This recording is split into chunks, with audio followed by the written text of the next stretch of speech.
8,000 करोड़ का अगर इस राज्य में एम्बुलेंस घोटाला होता है, 8,000 करोड़ का, 800 करोड़ का 8,000 करोड़ हो गया। और ये टेंडर्स के लिए एक अफसर के ऊपर प्रेशर लाया गया। सबको मालूम है हेल्थ डिपार्टमेंट का ये सबसे बड़ा घोटाला नहीं, इस राज्य का सबसे बड़ा घोटाला है। घोटालेबाज सरकार में बैठे हैं, मुख्यमंत्री डावोस में है। 8,000 करोड़ के घोटाले के ऊपर कोई बोलने को तैयार नहीं है। कौन सी सेवा जनता को मिल रही है? आप देखिए, 800 एम्बुलेंस है, एक एम्बुलेंस 50 लाख की है। मैंने हिसाब देखा है वो पूरा। और 8,000 करोड़ का हिसाब कहां से लाया? ये पैसा कहां जा रहा है? किसके किस्से में जा रहा है? महाराष्ट्र में है या दिल्ली में या गुजरात में? ये पैसा कहां जा रहा है? टेंडर किसको मिला है? किसका रिश्तेदार है? एजेंसी क्या कर रही है? चाहे ईओडब्ल्यू हो, चाहे ईडी हो, चाहे सीबीआई हो, क्या कर रही? इतना बड़ा घोटाला आपके सामने आया है और आप 2, 4, 5 लाख के लिए अपोजिशन के जो लोग हैं, उनको अरेस्ट करने जा रहे हो। और 8,000 करोड़ का घोटाला, एम्बुलेंस घोटाला। कहां गए हो कोविड सेंटर वाले? कहां गए हो खिचड़ी वाले जो बार बार सवाल पूछते हैं ना? कोविड सेंटर में घोटाला, खिचड़ी डिस्ट्रीब्यूशन में घोटाला। 1 रुपया का घोटाला नहीं है, लेकिन 8,000 करोड़ का घोटाला जिस तरह से सामने आया है उसके बारे में सरकार चुप है, उनके सब एजेंट चुप है, एजेंसी चुप है। ऐसा राज्य चल रहा है क्या? क्या ये पैसे से विधायक जो टूट गए हैं उनको चुप करने के लिए पैसा यूज हो रहा है क्या? क्या ट्राइब्यूनल को पैसा गया है हमारे खिलाफ फैसला देने के लिए? हमें सब कुछ मालूम है, देख लीजिए।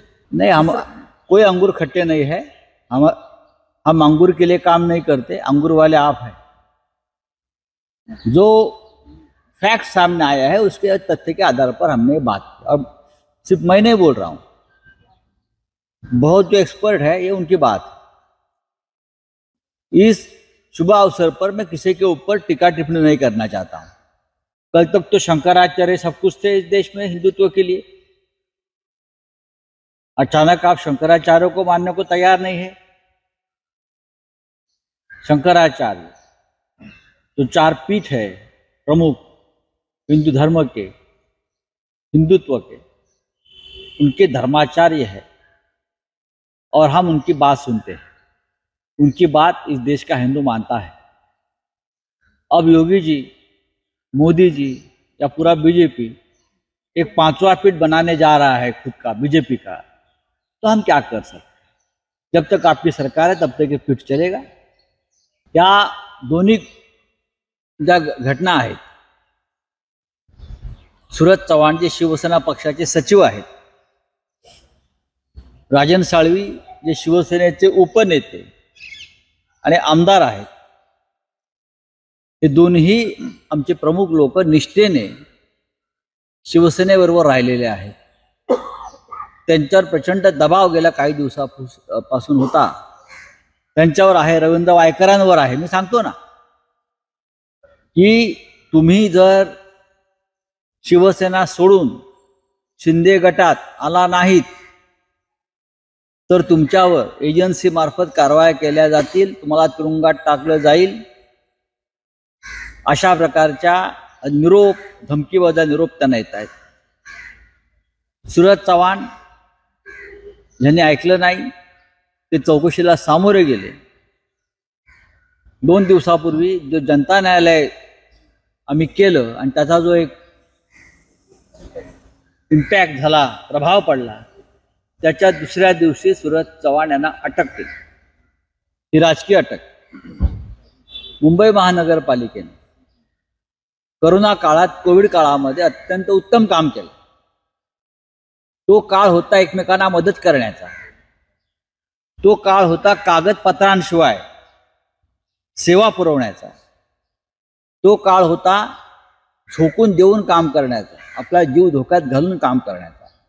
त्या संपूर्ण काळामध्ये शिवसेनेचे किंवा इतर सामाजिक संस्थांच्या लोकांनी कोविड सेंटर चालवली. त्या काळामध्ये गोरगरिबांना, स्थलांतरित कामगारांसाठी खिचडी वाटप झालं.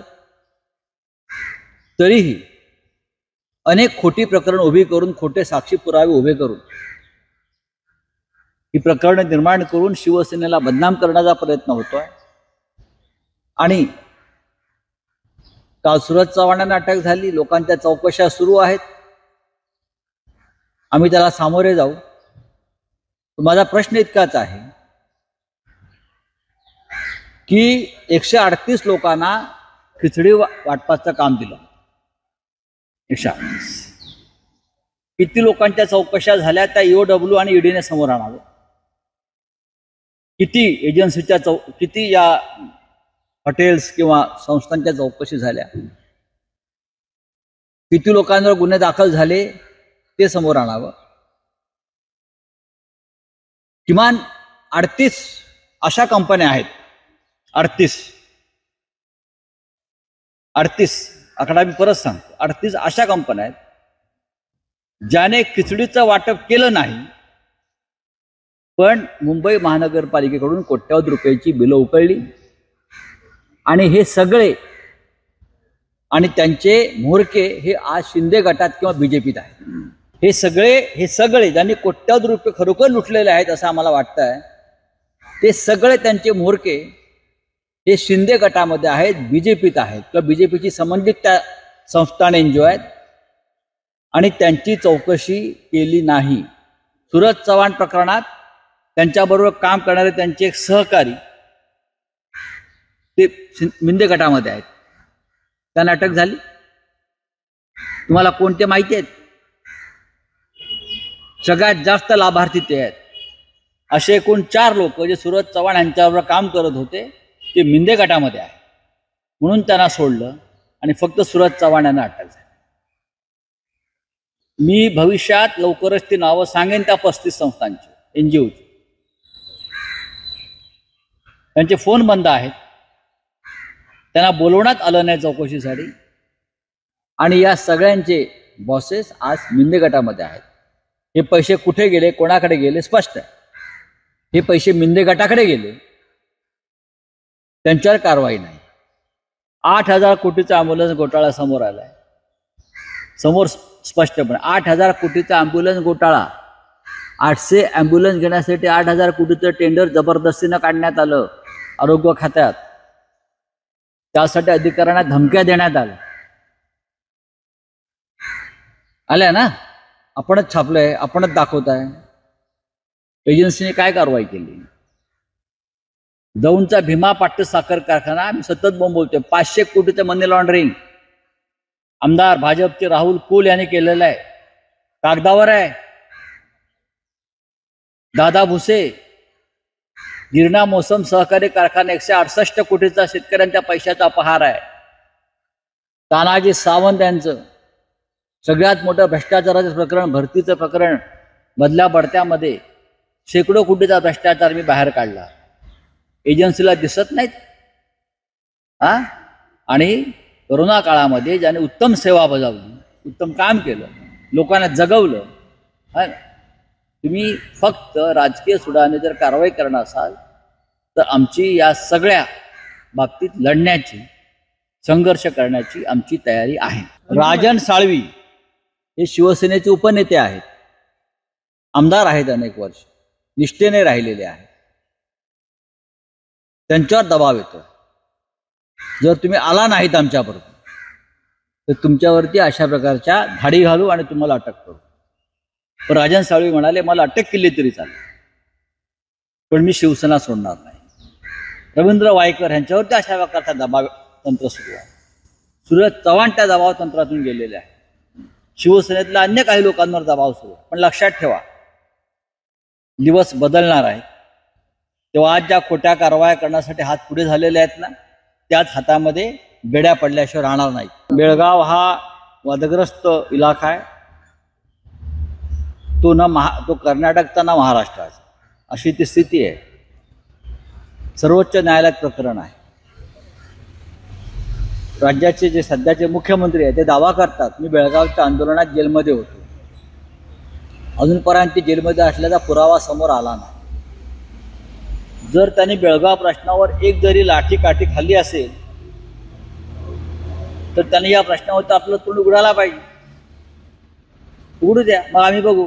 सूरज चौहान हमारे पार्टी के सेक्रेटरी, राजन चौहान हमारे विधायक है, साळवी हमारे विधायक है, राजन साळवी हमारे विधायक है, पार्टी के डिप्टी लीडर है, बहुत ही निष्ठावान लॉयल दोनों हमारे पार्टी के लीडर्स है. जिस तरह से एजेंसी ने उसके ऊपर रेड्स किया, अरेस्ट किया है, वो पूरा पूरा राजनीतिक बदले की भावना से ये काम चल रहा है. उनके ऊपर दबाव है पार्टी छोड़ो. हमारे 3 प्रमुख नेताओं पर दबाव है पार्टी छोड़ने का, रविंद्र वायकर, राजन साळवी, सूरज चौहान. तीनों भी झुके नहीं. आप कुछ भी करो, हम पार्टी नहीं छोड़ेंगे. तो उनके ऊपर रेड्स, अरेस्ट एक एक्शन हो गया है. कोविड काल में मुंबई महानगर पालिका ने बहुत ही बढ़िया काम किया पूरे देश में. चाहे कोविड सेंटर्स हो, जंबो सेंटर्स हो, चाहे जो वर्कर्स है, गरीब लोग हैं, उनके लिए खाने का इंतजाम हो. उस वक्त कागज बनाओ, टेंडर्स निकालो, ये निकालो, टाइम नहीं था. लोगों को बस जीने के लिए एक सहारा चाहिए था, वो हम दे रहे थे. और आप इतने साल के बाद आप ये सब निकल रहे हो, आपको शर्म आनी चाहिए. उत्तर प्रदेश में मुर्दे गंगा में बह रहे थे. गुजरात में स्मशान में जगह नहीं थी. हर स्टेट की हालत गंभीर थी. महाराष्ट्र ने हमने कंट्रोल किया था, लोगों को बचाया था. और हमको आप इस प्रकार से प्रताड़ित करने जा रहे हो.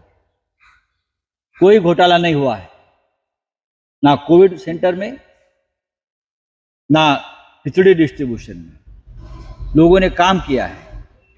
जो लोग बीजेपी के साथ गए खिचड़ी डिस्ट्रीब्यूशन वाले, उनको छोड़ दिया. सूरज चौहान के साथ उनके एक साथी थे जो एक काम कर रहे थे, वो मिंदे के साथ है. हाँ, उनको अरेस्ट नहीं किया, लेकिन सूरज चौहान को अरेस्ट